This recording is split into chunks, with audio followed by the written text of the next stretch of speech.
Well, hello everybody. This is vlog number 17, and I'm doing this vlog because I read a fabulous article about being happy. And I think all of us want to be happy, but what we pursue is not happiness but things. And on the one hand, I've always fought against it. You do have to pursue things, because now I'm struggling with my pension, I'm struggling with fitness, there's all sorts of things. So how does happiness fit into achieving things? Well, there is a link. Happiness is one of the key ingredients to being, and to be a successful human. And when I say successful, it's somebody who can achieve things. I'm not talking about money here. That's a choice you make. Being, you need happiness, you need composure, and you need focus. Then you need to do things, and you need to have energy, and you need to be bold, but you also need to be responsible and do the things that are required for what it is you want. And then you can have. And in have, you're building relationships, you're being communicative, you're being empathetic, but you're also seeing the world correctly. Now, if you can do those things consistently, that's the 10th leg, then you're being, doing, and having. And it might sound quite simple, but since I've learnt this and have found out how to test for it, it's quite interesting because it's very accurate. And it made me realize I'm very good at doing, not so good at being, and definitely not so good at having. And I've started changing that, and it's given me some confidence to do it. The one thing I did have was consistency. So whatever I did, I was consistent. And funnily enough, 60% of the world is not consistent. So that's already a hurdle you've got to overcome. But let's look at happiness. And the reason I'm looking at it, I'm just lowering this. I'm sitting outside in Portugal. It's apparently winter. Let me just tell you where I am. There's little Mozzie lying in the sun, watching her valley. So there's the valley, and up there somewhere is a bird of prey who I see come out of the trees and fly around the valley, which is wonderful. And here's the valley. You might hear people because... Oh, found again. Behind, there's a lemon tree there. They are renovating this house next door. So they're busy up at the back there. So you might hear scraping. So apologies for that. But there we go. So let's turn around. I am sitting in the sun drying my hair. This is an article from this Saturday's Daily Telegraph. And this Saturday was January the 21st of 2023. And this article is written about a book called The Good Life, based on research since the 1930s by Harvard. And Harvard picked a group of men, always men, but then included women as those young men got married and had children, died. They followed the families to see what makes you happy. And they make it very clear that it's not about having things, it's about relationships. And in fact, interestingly, the relationships you have in your 50 become quite crucial, because that helps you with your older life. Is if in your 50s you've got good relationships, you're doing well. And it makes me realize men who are often bad at forming relationships, they have a problem. So in their 50s, they might be feeling quite lonely and alone. They might go in the UK to a pub and they think they've got friends, but those are just people who drink with them. They have their own lives outside, however good or bad those lives might be outside the pub. You're not really a friend. So you need to build relationships. And what this study has found, one, it's based on fact. It's a scientific study. And they interview, they do tests, they've even done DNA. They state a human life will inevitably contain periods of pain and trauma. But they found that these moments can be weathered if we have good relationships. Because ultimately, it is the strength of our bonds, not whether we are married or single, high-flying or just getting by, that determines everything. This is true now as it was nearly a century ago. In the 1930s, the study recruited 724 participants, a mix of male Harvard students and low-income boys in Boston, who they... now I've got to go to a new page. There we go. Who they tracked as they built careers, got married, and eventually retired. Their wives and children joined the study, and every 5 years, researchers took health records from the participants, and every 2 years, they asked a set of detailed questions. Later, they took DNA samples and performed scans. 25 of the original participants even donated their brains to the study after their deaths. So what they've learned is that people believe happiness is something they can achieve. buy that house, get promotion, lose enough weight, then happiness will follow. We act as if it is a destination we will get to if we tick the right boxes. But the data clearly shows that this is simply not true. And that's a good thing, as contentment is no longer something out of reach, but eminently achievable for all of us. And people say, is it too late for me? And his answer is, your genes and your experience will shape the way you live and see the world, but nothing in your life prevents you from connection with others and thriving at any age. So, you need to foster 1 or 2 very warm relationships in your community. The health may follow. So they've got this book out now. The people with the strongest bonds in their 50s were the healthiest in their 80s, with lower rates of heart disease and depression. So, now I want to go over, fine, how are you going to achieve this? So you agree with me that happiness is not an end result, it's a set of relationships that leads to health.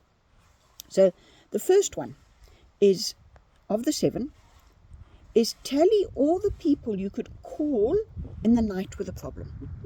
And I come back to that example of men who go to the pub and think they've got friends. Think of the people you have in your life who you could call at a moment's notice when you need help. And I've recently done that. Something happened in my life where I thought, oh no, I don't agree with this. I don't think it's true, but I'm devastated by it. And I could call 5 or 6 people, and that was fabulous.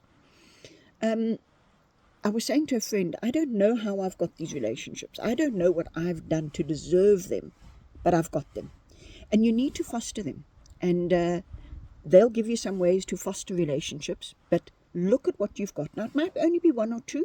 You might be lucky enough to have, say, 7 that I've got. You might have more.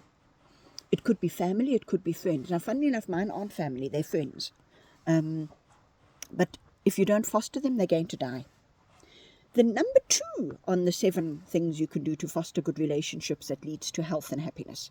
Skip the sandwich at your desk for lunch with your friend. So, if you can go out and meet them, wonderful. If you work in a place where you can and you don't have responsibilities at your lunchtime, like fetching the children or whatever, find a way around it. For instance, if you have to go and fetch somebody, say you fetch your children, you could take a friend with you to have a chat while you drive. Eat sandwiches in the car as you go. Meet the children and have a sandwich lunch with them. They too are, funny enough, children are also people. You can meet them for lunch. The other one you can do is when you're remote, like I am right now, do virtual meetings. Meet for a cup of coffee and a biscuit. But make it an event. Don't just meet for the time. Meet for that purpose. Now, I've tried it with a few people. It's got to gel, but it's not going to gel the first time. Make an effort. And one of the things that I was saying in a live I did earlier, so often we say, I don't feel like it, I don't have the strength, I'm not in the right mood. Do it anyway. You will gain effort and mood and energy from being with the people. And you could say to them, oh, I'm feeling down right now, because the next thing they mention is share something with that person. It's not a litany of I did this, I did that, you did this, you did that. Share something personal, and it could be, oh, I almost cancelled, I was feeling terrible, I was thinking, why would you want to see me? I'm not in a good space. Speak to them about that. Connect. And they were showing, was it on this one? There was one point where they say 8 minutes of a good relationship can make you feel better, which is wonderful. They also say at work, if you are in a work environment, don't believe, so the dog's just come to say hello to me, don't believe that you can't make friends at work. It will make you feel better. However, I think what you need to remember as a manager and a business owner, being friendly at work isn't necessarily time consuming. It means that you've got a good relationship with people while you work. You can see them outside of work, you can go to lunch with them, you can have tea with them, do all of those things. But don't make the mistake to believe that a friend is somebody who does silly things with me, and that's what a friend is. Yes, a friend can do silly things with you, but a friend is somebody who you can speak to. It's a deeper relationship than a facile relationship which only takes place in one specific point. A friendship covers ground, covers territory, covers time. That is what a friend is. So that was number 2. Number 3, leave work at 6 p.m. and don't answer emails at weekend. Now that's a big one. I'm doing it more and more. I need to get more hobbies because I end up sitting in front of the TV knitting and watching things like The Crown, which I'm loving at the moment. Not bad, but I'm angry with myself at the end of the day because I think, what have I done with my time? What have I done? I don't need to go to work, but if I choose to do a live or something, that's great. It's a quick thing and it fits in with what I'm doing. It's not a goal. Hobbies. I have been wanting to do my family history for years and I have lots of it, but I'm not doing it. So there are hobbies I could do. Go for a walk, lie in the sun, read a book. Lots of things you can do. Keep your evenings and your weekends for yourself. Your work will improve for it. If you're in a job where you're expected to do that, maybe reconsider your job, because being successful doesn't make you happy. That was number 3. Number 4, go to the same coffee shop every day. Now what they're suggesting here, not all of us go to coffee shops every day. It's too expensive for me. I don't do it. But do a routine thing. Go to the library every day. Here in the UK, actually in Portugal, and I think it's the same, they're free. Most libraries are free. Do something where you go to the same place every day and meet the same people, and you develop a relationship with them. There's nothing nicer than people saying, oh, hi, how are you doing? We haven't seen you for a few days. Something that recognizes you as an individual and likes you in that spot. It makes you feel better. So, in other words, you don't have to build hugely deep relationships, but you do need to carry or develop a routine or a ritual that allows people to build a relationship with you. Dog walking. Being in your garden at the same time that people walk past every day on their way home. It's not about the expense. It's about the ritual of being in the same place at the same time and bumping into the same people. That was number 4. Number 5, stop lurking on social media. Now this one interested me because I have noticed, sorry, I've got a hair there, I'll have 40 or 50 people look at a post, but maybe 2 or 3 will leave a like, nobody will comment, and you think, what are these people doing? Have they not got an opinion? Have they not got something to say? Do they not like or dislike it? And that is called scrolling. And, excuse me, itchy nose now. The problem with scrolling, it's not about your algorithm. It's about you being a participant. Because if you're not a participant, you can't form relationships. You can't put yourself out there as somebody who likes or dislikes, as somebody with an opinion that I can respond to. You need to stop scrolling and start interacting. Because the other thing about scrolling is your mind and body starts believing that what you're scrolling past is not for you. You're at a glass looking through it and it's out of your reach. And that's not true. You can just drop a like, you can drop a love, you can drop a comment and say, I really like that, it's quite an interesting article. Which newspaper did you say it was? What book was it? Because I haven't mentioned the title of the book yet, and it's called The Good Life. I have looked in our libraries to see if it's there, and it's not there. So I must put it on a list and get it when I can, because I don't buy books. I take them out of libraries, and in the UK you've got so many online, so I don't even have to take a physical book out, much as I love them. So stop lurking on social media and start interacting. It will help your algorithm to give you more of what you like. That was number 5. Number 6. Where's number 6 gone? But there we go. Swap WhatsApp for a quick phone call. And I would agree with that. I would say there's even a halfway step. Instead of a WhatsApp message, put a little message saying, I'm going to phone you about something that happened to me yesterday. Or drop your voice note, because voice notes are so much better. So I have a few levels. I will message people in the morning and we could start a quick chit chat back and forth, just messaging. Or I can do voice notes and send a voice note which is so much more personal.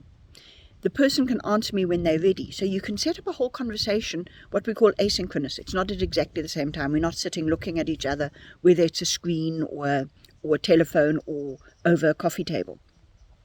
And you can have a conversation. And what I like about those asynchronous ones is you have to listen. You can answer in between and then you go back and listen and answer something else. So that people feel heard because you've actually listened to what they've said, let them finish, and then you've answered their points. So swap WhatsApp for a quick phone call, or I would add in an interim one is voice notes. The number 7, the last one, is have a one-on-one dinner with the close friends. So people in marriages, they say, regularly catch up as couples, but often we have our best conversations when we're alone with our friends or siblings. And I think that's true. I think my partner prefers it when I'm not there because I'm jumping in the whole time. I'm a lot quicker than he is. So for him to have a conversation when I'm around is quite hard. I have to hold myself back. So I'm not having the conversation I would like either. For instance, I don't like these group telephone calls or Zoom calls because it's quite hard to have an easy conversation when you're being aware of other people's needs and other people's different ways of communicating. But when you're one-on-one, you can judge that. You can see what's going on. You can ask a question. You can listen. You can have body language that helps people to understand what it is that you are conveying, and that you can indicate in your body language and facial expression that you're hearing them. So the one-on-one is fabulous. And again, it doesn't have to be expensive. I know I've met somebody for lunch and I've said to them, look, I can't afford to go out for lunch. How about I bring sandwiches? And they said, oh, delighted, because I can't afford to go out for lunch. So I brought something for lunch. And we could meet, and next time she could bring it. So meeting doesn't have to be expensive. Offer something. And by sharing something of yourself, in other words, saying, I either can't afford or I don't want to spend money on lunches, but let's meet anyway and eat food together.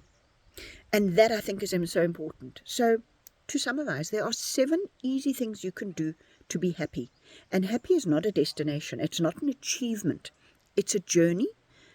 But being happy makes you more you and allows you to become successful. Because if you're not happy, you might be successful in money, you might be successful in career, but you're not happy. You're not forming relationships. And if you don't have good relationships in your 50, you're not going to be happy in your 80s. So happiness is actually something worth achieving, and it is so easy. Be kind to yourself. Spend time on yourself. Do things that forms relationships. It doesn't have to be lots of people. You can have some easy relationships like people you meet in a park and talk about the dogs. Woman you chat to when you pick up your children at school. It could be your co-worker. Could be your friends. Could be your family. But find people, and you'll do a lot of testing before you'll find good people. So don't feel bad if these people don't turn into wonderful friends. But spend time on yourself and on your relationships, and you will find that you form relationships that bring you greater joy and happiness. Bye-bye.